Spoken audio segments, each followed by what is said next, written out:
This portion is brought to you by HCS Manufacturing Corporation, ISO certified, maker of world-class quality Pride detergent.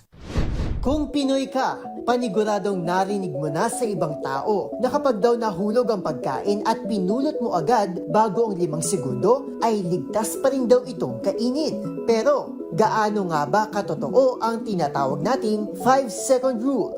May mga nagsasabi na totoo ang 5-second rule, pero agad itong pinapasinungalingan ng ilang pag-aaral.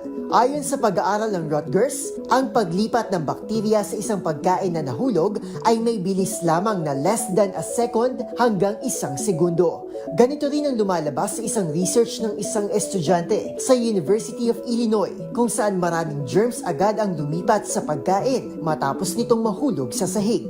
Ibig sabihin, matapos mahulog ang isang pagkain ay hindi na ito safe na kainin pa. Nakadepende rin daw ang bilis ng transfer ng germs tulad ng Salmonella at E. coli sa moisture nito at sa uri ng surface na pinaghulugan ito. Halimbawa, kung ang pagkain mo ay mamasa-masa at malagkit at nahulog ito sa sahig, mas mataas ang contamination rate nito o mas mabilis ang pagkapit ng dumi kumpara sa dry at hard food na nahulog. Ayon naman kay Robert Romaine, isang food safety consultant sa Art Institute of California, itinuturing na marumi lahat ng surface at lahat ng lalapag dito ay itinuturing ng basura. Upang masiguro naman ang ating kaligtasan at maiwasan ang pagkakasakit, mas mainam daw na wag nang kainin at itapon na lamang ang mga nahulog na pagkain, lalo na sa mga prone sa sakit tulad na lang ng mga bata, buntis, matanda at yung may mahinang immune system. Pero kung wala ng choice, ay pwede rin naman daw hugasan muna ng maigi ang pagkain. Safety first nga, ika nga nila. Kaya naman maituturing pa rin na myth ang paniniwala sa konsepto ng 5-second rule o ang pagkain muli sa nahulog na pagkain ng wala pang 5 segundo. This portion is brought to you by HCS Manufacturing Corporation, ISO certified, maker of world-class quality Pride detergent.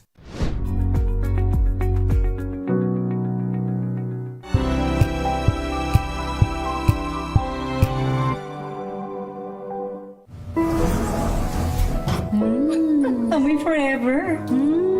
Amoy LQ. Amoy New Calad Berry Blooms. Amoy kalat, amoy good vibes. Jiggy Manikad po. Bilang isang broadcaster, mahalaga sa akin ang tamang impormasyon. Sa lahat ng bagay, kahit sa food supplement, mapanuri ako. Kaya dito ako sa subok ng MX3 capsule. Ito'y may alpha, beta at gamma mangosteen. Para sa akin, sigurado ko sa MX3 capsule. Dito ako believe. Mahalagang paalala, ang MX3 capsule ay hindi gamot at hindi dapat gamiting panggamot sa anumang uri ng sakit.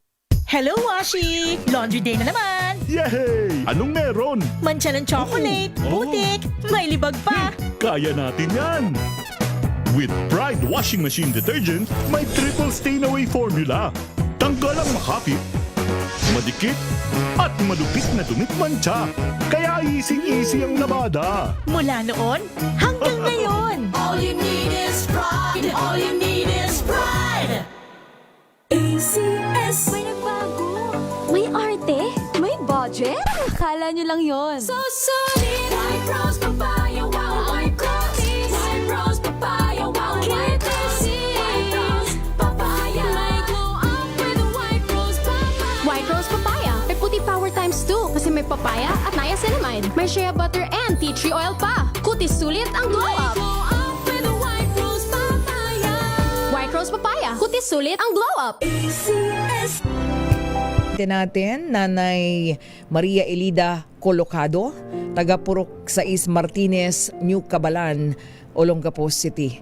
Single parent po si Nanay Elida, meron pong 5 anak. Yung 2 anak niya po kasama sa bahay, sila po yung mga tumutulong sa kanya pong mga pang-araw-araw na pangangailangan.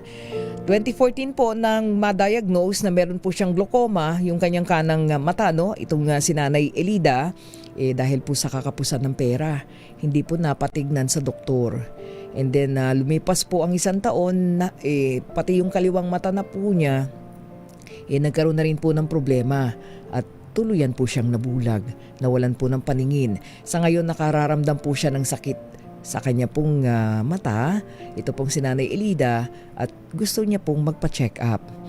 Alamin po natin sa pamagitan po ng kanyang anak na si Ate Janet Colocado, malaman natin ang kondisyon ngayon ni Nanay Elida. Magandang umaga sa iyo, Ate Janet. Good morning. Good morning po. Ate Janet, kumusta si Nanay? Nasa bahay ba ngayon? Opo, nandito po siya. Oo, nakakausap ba siya? Opo. Oo, sige nga. Pwede ba makausap si Nanay? Nay. Ay, oo, Ate Janet, pakihina mo nga yung radyo mo muna. Kasi mukhang nagfi-feedback. Ayan, nakaradyo ka ba? Ayan, nakaradyo. Okay, pahina ha, Ate Janet, yung radyo. Okay, Nanay Elida. Po. Ay, kumusta po kayo? Kumusta? Ito po, daranas ng kahirapan dahil dito nga sa mata ko.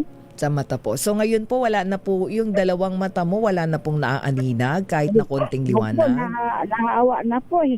Hirap na po ako. Opo. Nanay, kahit konting liwanag yung dalawang mata po, wala na? Wala po talaga. Ay, ang nakakaano lang po ako, pagpunta lang sa Cubita, yun lang po. Opo. So, kailan po kayo huling nagpa-check up ng mata ninyo sa ophthalmologist? Matagal na po eh. Ano na tayo ngayon? 26? Ano na po? Kuan na po. Sa mga taon na kasi minsan po walang pamasay, wala man matrabaho yung mga anak ko. Extra lang. Po? Wala nung magna 9 years na yata ako hindi nakakapunta kasi wala naman po mga trabaho yung mga anak ko, pa extra lang. Lalo na hindi nito na po trabaho nga dahil yan po ang nag-aalalay sa akin. Pero nanay, bago ka po nawalan ng paningin, ano pong ginagawa po ninyo? Nagtatrabaho din? Nung araw po, nakapagtrabaho ako sa pagtinda ng Yakult. Umalis na po ako dahil nadaya ako ng sekretary namin. Kaya totoo nga palang may nadulo ko, umalis po ako dahil sa kuwan po. Ilang taon po kayo noon? Tapos hindi na kayo nagtrabaho? Hindi na po ako nakapagtrabaho. Extra na lang po. Minsan maglabada, mamalansa. Ayun lang po. Opo. Yung inaano ko, nakakita pa po ako. Opo. So yung 5 yung anak, may kanya-kanyang pamilya. Yung 2 po, yun po ang kasama ninyo sa bahay. Yung 2 po, minsan umaalis din po. Opo. Extra lang po sila. Opo. Sa trabaho. Gano'n na karami apo? Marami na kayo apo? Wala na po akong apo. Wala po akong apo na. Wala kayong Wala apo? po. Hindi po nagkaanak yung mga anak nyo? Yung panganay ko, inangkin naman ng biyanan niya dahil may pagkaswapang. Sabi Opo. Oo. So, ibig sabihin, hindi nyo nahihiram yung mga apo nyo? Tukunin ko nga sana. Sabi, wag mo nang kunin dahil dalawa silang magkapatid. Pero ilan lahat ang apo nyo doon sa 5 anak nyo? Wala po. Wala na po akong apo. Wala. So, walang mga nagkaanak. Yung 2 lang na sabi nyo nasa... Isa lang yung panganay ko, hindi na po ibinigay sa amin dahil sabi, wag mo nang kukunin yung apo mo at 2 lang silang magkapatid. Oo nga, kaya ako natatanong, syempre pag may apo, di ba, masaya, di ba, Nanay Elida? Pagka lola, di ba? So ngayon, yung kasama niyong mga anak, wala silang mga anak din? Wala kayong wala kay po. apo doon? Minsan, lagi lang po ako nag-iisa dito pag may... So ibig sabihin, Nanay, wala pa silang asawa, yung 2 kasama niyo? Wala pa po. Okay.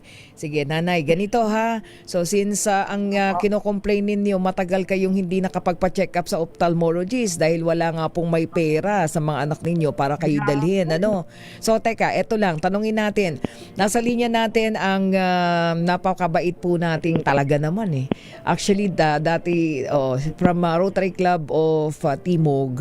Ayan, at lagi po nating inilalapit sa kanya yung mga cases na katulad ninyo, si Dr. Edgardo Egay Aguirre. Doc Egay, good morning!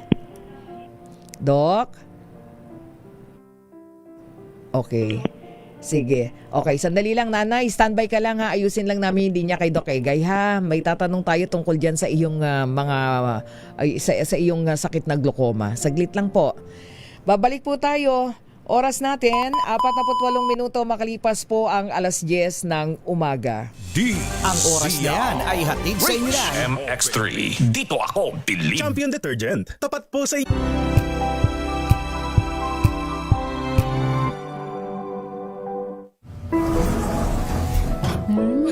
Amoy forever. Amoy LQ. Amoy New Cala Berry Blooms. Amoy Cala, amoy good vibes.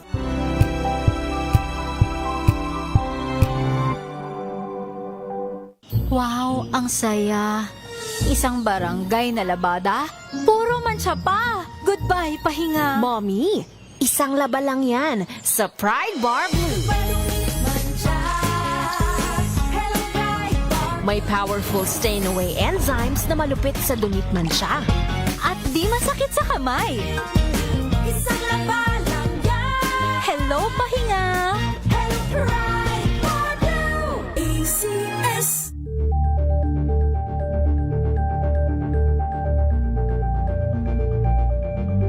Maulan man, no worries na amoy kulog ang damit. Charm Fab Con, bangong kumakabloom. Tanggal amoy kulog sa bango ng Charm. Kaya gamit ko, Charm Fab Con with Bloom Fresh technology. Kills 99.9% of kulob-causing bacteria.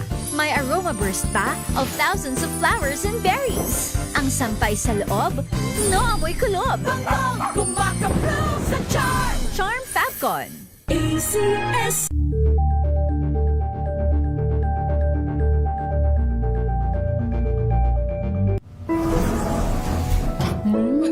Amoy forever. Amoy LQ. Amoy New Cala Berry Blooms.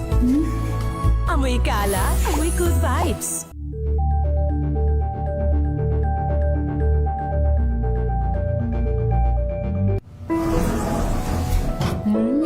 Amoy forever. Amoy LQ. Amoy New Cala Berry Blooms. Amoy Cala, amoy good vibes.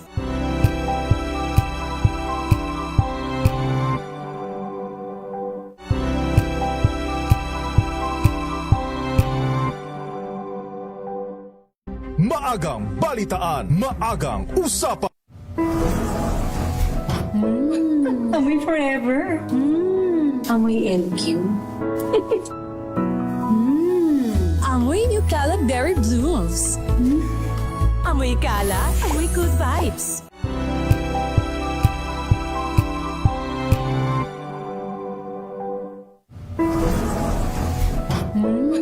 Amoy forever. Amoy LQ.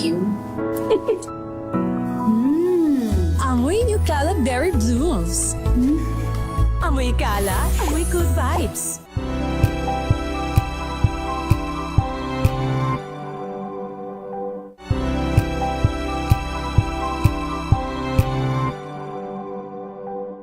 Sa mga issue at balita kasama si Kuya Angelo Palmones sa Magandang Umaga Pilipinas mula Lunes hanggang Biyernes.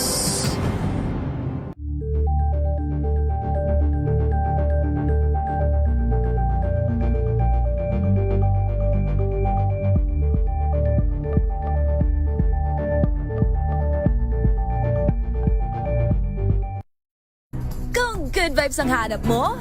Dito ka na sa sigurado! Mula sa mga istoryang nagbibigay ng inspirasyon hanggang sa mga kwentong may dalang solusyon. Mga balitang pampagaan, pakiramdam at pampaganda ng araw. Hindi lang ba sa good news, kundi the better news. Mula Lunes hanggang Biyernes, 1:00 ng tanghali sa DZRH TV.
Magandang araw mga kaibigan. Ito po ang inyong balerina ng bayan, si Lisa Makuhay Lizalde, na nag-aanyaya sa inyong samahan kami at ang aming mga espesyal na panauhin para sa kalahating oras ng masayang kwentuhan sa aming programang Art to Art, kung saan ang usapang sining at kultura ay para sa lahat. Huwag kaliligtaan, tuwing linggo, alas 3:30 ng hapon, dito lamang sa DZRH Radio, DZRH TV, at via online streaming.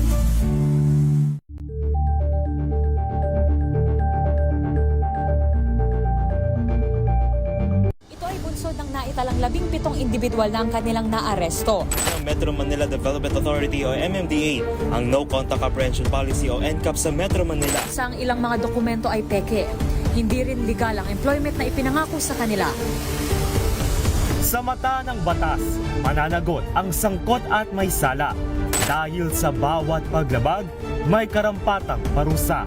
Alamin ang mga pananagutan sa likod ng mga bawal. Dito sa Hoy!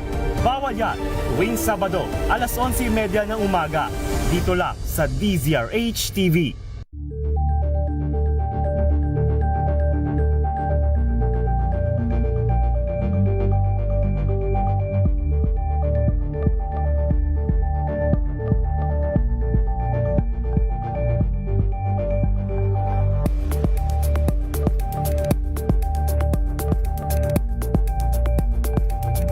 Curious ka ba sa maraming bagay? Kami na ang bahala dyan. Aalamin, tutuklasin at bibigyang linaw namin ang mga katanungang bumabagabag sa inyong isipan. Sa programa kung saan ang bawat sagot ay galing lamang sa mga eksperto. Ang Expert's Opinion, tuwing linggo alas 3 ng hapon, dito lang sa DZRH TV.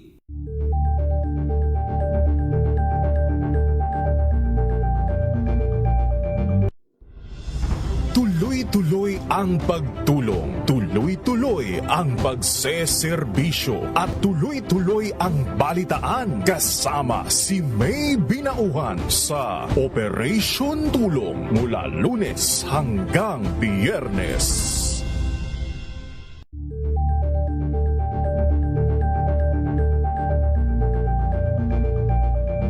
Alamin ang mga maiinit na isyung pambayan, mga balitang kailangan mong malaman, usapin sa pamahalaan, politika, ekonomiya at kabuhayan. Ito ang mga dapat mong malaman, pakialaman at pag-uusapan dahil kayo ang tinig ng mamamayan dito sa Damdaming Bayan. Live sa DZRH Radio, DZRH TV at DZRH Digital. Kasama sinalakay Deo Macalma at Elaine Apit. Araw-araw, Lunes hanggang Biyernes. Damdaming Bayan.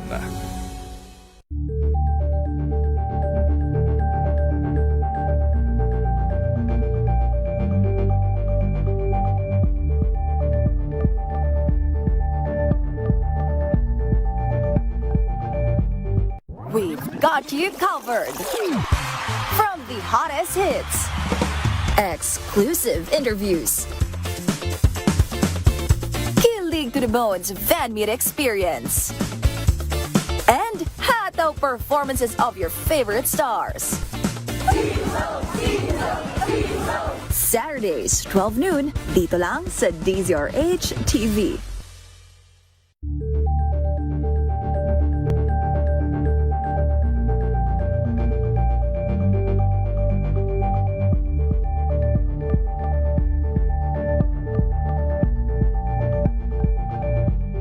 Abangan this Saturday. Hybrid Race Zone, and you're watching Sing Zone on DZRH TV. Solid na tugtugan, bagong MV, Finding Phoebe at 2026 manifestations with Eunice, Jazz, EJ, and Tatsi. Uwi akong nakangiti, alam kong may sasalubong sa akin at makikinig, makwentong sa iba, di ko masabi. Alas 12 ng tanghali, dito lang sa DZRH TV.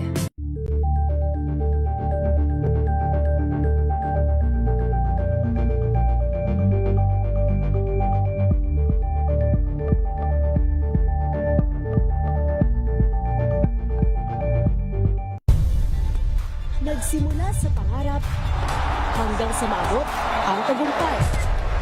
Iba't ibang kwento, iba't ibang mukha ng atletang Pilipino. Mas pinatindi, mas pinalakas, at mas pinaaksyon sa Match Point tuwing Sabado, 12:30 ng tanghali sa DZRH TV.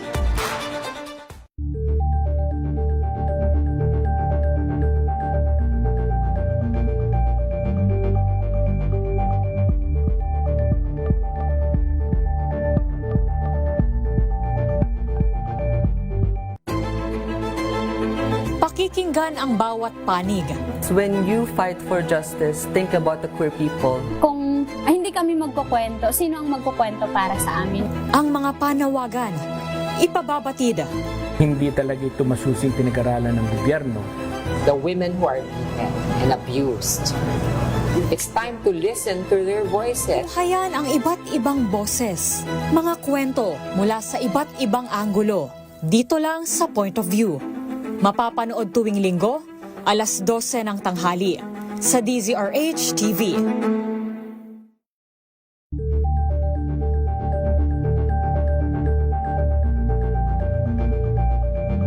Maagang balitaan, maagang usapan sa mga issue at balita. Kasama si Kuya Angelo Palmones sa Magandang Umaga Pilipinas. Mula Lunes hanggang Biyernes.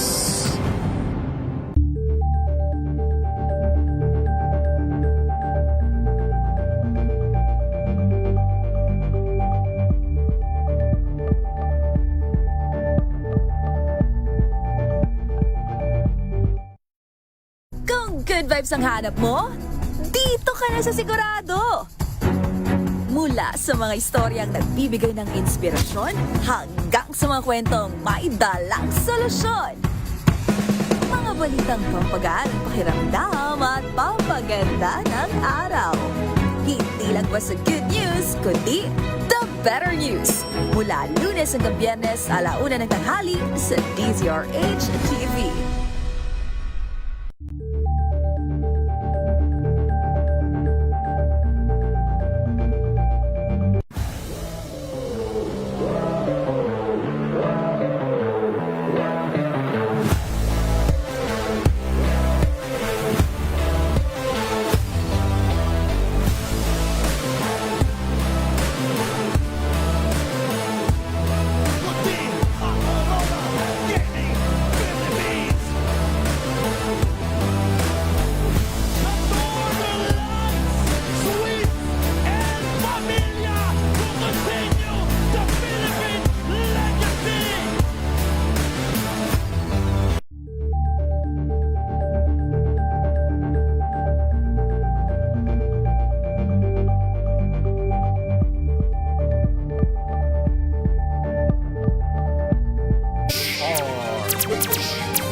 DZRH Operation Tulong. Balikan na po natin ang ating pong pasyente, si Nanay Elida Colocado. Nanay Elida? Nanay? Nandyan ka pa? Okay. Standby ka ha. Nandito si Dr. Edgardo Egay Aguirre, ang ating napakasuki at medyo kinuha natin yung kanyang oras para makausap lang natin ng kaunti para dun sa iyong kondisyon. Doc Egay, magandang umaga po. Good morning. Ay, magandang umaga, May. Doc, meron ka ba operation ngayon? Na-istorbo ka namin. Actually, nandito kami ngayon sa Bohol, Ay, Bohol! Meron kayong ba, Meron po kayong, sa Rotary? No, it's actually 40th anniversary ng Medicine Batch 86 ng FEU. Opo. Nako, congratulations po. Sensya na, Doc, ha? Oo. Doc, no problem. Opo, ito po si Nanay Elida. Siya po'y single parent. May 5 anak, tapos 2 anak lang kasama sa bahay. 2014 daw nung ma-diagnose na meron siyang glaucoma, yung kanyang kanang mata. Dahil hindi nga po nakapagpa-check up, kakapusan ng pera, hindi nakapagpatingin sa doktor. And then pagkalipas po ng 1 taon, yung kaliwang mata naman, ngayon po nabulag na po siya. So, si Nanay Elida po ay 73 years old. Taga Olongapo City. Ayan. Doc, tanong ko lang para kay Nanay Elida. Ngayon na kailangan na niyang ma-check up. Pagka ba glaucoma and then lumipas na yung ganon kahabang panahon, Anong ano po nun? Anong possibility nun na makakita or Una kung may nakikita pa kayang ilaw si nanay, meron pa siyang light perception. Okay, ayan, Nanay Elida. Po. Nay, ayan po, nagtatanong po sa iyo si Doc Egay. Go ahead po. At ang tinatanong po niya sa inyo, nakatulad ng tanong ko kanina, meron pa po bang kahit konting ilaw na kayong nakikita? Wala na po talaga. Parehong mata po, Nay? Opo. Both eyes po. Wala po akong nakikita. Kailan pa po, Nay, na nawala yung ilaw na nakikita? Noong po, 2015. 2015 pa. So, sumasakit po ba yung mata ngayon? Minsan po Hindi naman. sumasakit eh. Minsan po sumasakit. Okay. Saan po kayo nakita dati nung na-diagnose kayo may glaucoma? Noong pong kuanin, nagpunta po kami minsan sa James Gordon. Okay. May binigay po bang gamot sa inyo, Nay? Pamata? Mayroon po binigay noon yung Timolol. Wala naman po kami pambili. Hindi nabili. Okay. Hindi mo nagamit, Nanay Elida, no? Hindi niyo po nabili. Naubos na po yung Timolol. Wala naman po kami pambili. Kaya tinitigilan ko lang po. Okay. Ganito po, Nay, ano? Kung wala na nakikitang ilaw, ang ibig pong sabihin ay namatay na yung optic nerve ng mata, no? So, fortunately, irreversible po yung pag-damage ng optic nerve. Hindi na siya ma-regenerate, ano? So, sa ngayon po, ang kailangan lang, if ever, ay ma-monitor yung eye pressure nyo. Kasi later on, di pa later on, baka wala na nakikita, sumakit pa. So at least ma-monitor yung pressure. Pwedeng kung masyado na mataas, kailangan nung bigyan ng pamata para bumaba, o no? Or kung kailangan ng surgery, para lang. Kasi later on, pag sumakit po yan, sobrang sakit po. No? Opo. Yun. So sa ngayon, yun lang po ang pwede pong magawa. Kailangan po kayong makita ng ophthalmologist para ma-check po yung status nyo ngayon tsaka yung eye pressure po. Ayun. At Doc Egay, siguro yung pinakamalapit na lang po doon, ano, kung sa James Gordon, ano po? Opo. Marami naman tayong ophthalmologist dyan sa Olongapo po, no? Oo, kasi mahirap pagluluwas pa dito sa atin, ano, sa iyo po. Opo. Oo. So, meaning, Doc, so wala na po yung pag-asa na magkaroon po siya ng paningin. Pagka wala ng light, kung may light sana, may hope pa. Ayun. Pero kailangan ma-check para nang sa ganun, yung sakit noon, lalo na sabi nyo nga yung pressure, yun na lang po ang maagapan. Ano po? At least maging komportable si nanay. Oho. Pero wala naman pong mga komplikasyon yun, Doc, if ever na hindi din ma-address? Well, yun lang yung kasi wala na siya nakikita. As far as the vision, wala nang threat. Yung lang pain later on kung mag-progress pa. Kung mag-progress. Ayun. So Doc, anong payo mo kay nanay? Anong dapat niyang gawin? So, punta siya sa ophthalmologist at ma-check yung pressure at kung may overripe na cataract, maganda kung matanggal, ano? Makakatulong yan sa management ng pressure ng mata niya. Para hindi sumakit. Ano po? Ma-prevent yung late complication na painful eyes. Opo. Nanay Elida, narinig niyo po yung sabi ni Doc Egay? Opo, narinig ko po. So pupunta po kayo sa ophthalmologist, ano, para nang sa ganun ay mapacheck up pa rin, ano, Doc, at matignan at malaman ng doktor yung gamot na pwedeng i-prescribe, ano po? Ayan, okay. Nay, may tanong ka pa kay Doc Egay? Wala na. At saka, bakit po may mga lumalabas na buhangin sa mata ko, Doc? Dry eyes po, baka po very dry yung mata nyo. Kailangan lang ng lubricant. Ganyan, no? Parang may buhangin na nararamdaman. Opo. Okay, Nay? Nanay Elida? Okay? Doc, okay. Doc Egay, thank you daw po. Doc, so, salamat po. Baka may gusto ka announcement tungkol sa reunion ninyo. Go ahead po. Hanggang Sunday kami dito sa Bohol, ano? May mga programs na nakalaan. Opo. Surprise. Ayun, congrats. Doc, thank you ha. Thank you so much. Sa abala. Okay, salamat. Mga kaibigan, Dr. Edgardo Egay Aguirre po, ano, napakagaling na ophthalmologist. Grabe, nagulo natin yung oras niya, Nanay Elida. So, naliwanagan po kayo ha. Isa pong ophthalmologist, si Doc Egay, dito po sa Cardinal Santos, ano? At saka sa Rizal. Ano po? Nanay Elida, ganito po, gawin natin. Wala na kaming oras eh. Punta po kayo sa ophthalmologist. Tama po, no? Sa James Gordon. Nanay Elida, naputol nyo yata. Okay, Nanay Elida. Ayan, naputol. Okay, papuntahin natin si Nanay Elida. Pakibalik nga po sa linya. Okay, papuntahin si Nanay Elida sa James Gordon Memorial Medical Center yan di ba? Para makapagpa-check up at nang sa ganun, mabigyan po siya ng kaukulang prescription para dun sa kanyang mata. Sabi nga ni Doc Egay, pagka wala ng liwanag na nakikita, talagang hindi na po, yung paningin niya po wala na. No? Okay, Nanay Elida? Nanay Elida? Wala naman. Nanay Elida? Dito po. Ayan, Nay. Okay, so ganito po ha. So pa-check up po kayo doon po sa James Gordon. Ano po, balik kayo. Bigyan po namin kayo kasi ang iyong inaalala, wala po kayong pambayad. Okay, bigyan po kayo ng bigyan po kayo ni Senator Lito Lapid ng 2,000 pesos. Maraming salamat po. Oo, pasalamat po mo ang Senator. And then ang Holy Family Academy Scholarship Foundation, bigyan po kayo ng additional 3,000 pesos. Ano po? Po, maraming salamat po. Opo, papacheck up mo na yung mata mo para nang sa ganun, maibsan mo yung sakit. Kasi sabi mo, sumasakit na po, di po ba?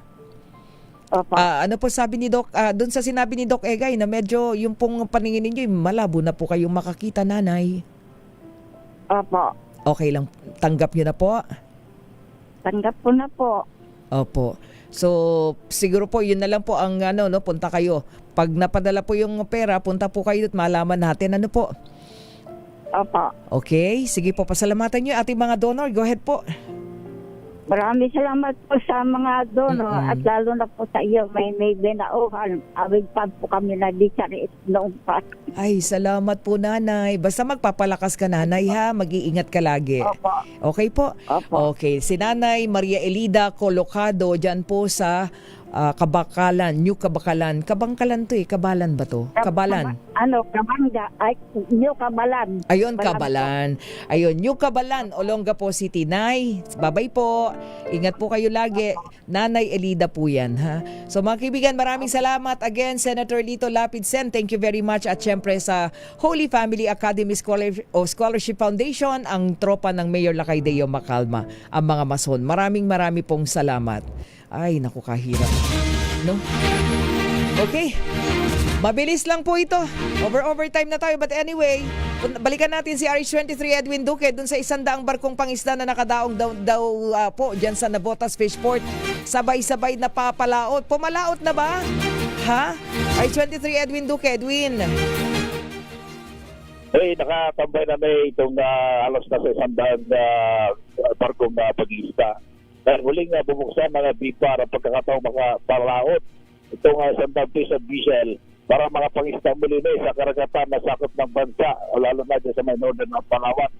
Ang isang daang barko mismo na pangisda ay nakataong na sila dito sa Naputas mula pa rin sa taon bilang tugod sa Boa sa pagitan ng BIPAR habang hinayaan lumaki at mapaparami yung isda na galunggong sa karagatan na. Ito ay ceremonial para sa the reception of round-out galunggong fishing in northern summer. Habang nakadaong may ang mga barkong pangisda ay nakasuporta naman ang BIPAR, kailangan pa rin ang Department of Agriculture. Katawag dito ang napakaraming ahensya ng gobyerno para tulungan din sila itong mga barko ito na babenti na at naisayos ang kanilang mga barko, lalo na yung cold storage, shipping repair, maintenance, logistics, transport, and fuel supply at fish processors, traders, and retailers. Ang pagdaong mga barko na pangisda dito sa Navutas Fishport ay pang mapanatili at kalusugan at maparami na ang isang galunggong sa Palawan upang muling mga pangisda at dadawin ang supply at hindi na aasa mula sa ibang bansa. Arizona 3, Edwin Duque nagulat sa DCRS, una sa Pilipinas, una sa Pilipinas. Maraming salamat, RH23 Edwin Duque. Punta tayo, balikan lang natin si Kuyang Edniel Parosa, si RC Chair Attorney Francis Saturnino. Juan, binaba daw po yung rally ng Environmental Group para personal na ipaliwanag ang inaprobahang dagdag sigil sa kuryente. Edniel? May lumusob nga dito sa tapat ng tanggapan ng Energy Regulatory Commission sa Pasig City itong grupong Power for People Coalition para nga yan iprotesta itong pagpayag ng ERC na ipasa sa consumers ng Meralco ang higit sa 31 billion pesos na fossil fuel charges. Panawagan ng grupo kasama ni Calio de Guzman, ang partido na kasama sa investigahan din sana itong umano'y sabwatan sa industriya na parang legal na korupsyon kung tawagin gaya ng nangyayari sa DPWH. Pero hindi pa man nagtatagal ng kalahating oras itong rally, may binaba ng ERC chairman na si Attorney Francis Saturnino itong mga progresibong grupo. Nagkamaya naman at nagkapaliwanagan itong sina Calio D at Attorney Juan kaugnay nitong issue na binabanggit nga ng Power for People Coalition. Dito mismo sa bangketa ng Exchange Road ay nagkasundo sila na magkasa ng panibagong petsa ng dialogue upang mas komprehensibong mapag-usapan itong binabanggit ng grupo ni Calyodi. Pero paliwanag ni Attorney Juan ng ERC, sila lamang ay nagpatupad ng desisyon ng Korte Suprema. Pero bilang regulatory body, ang kanilang ginawa para maibsan daw itong bigat ng bill ng mga consumer. Ginawang utay-utay itong pagsa.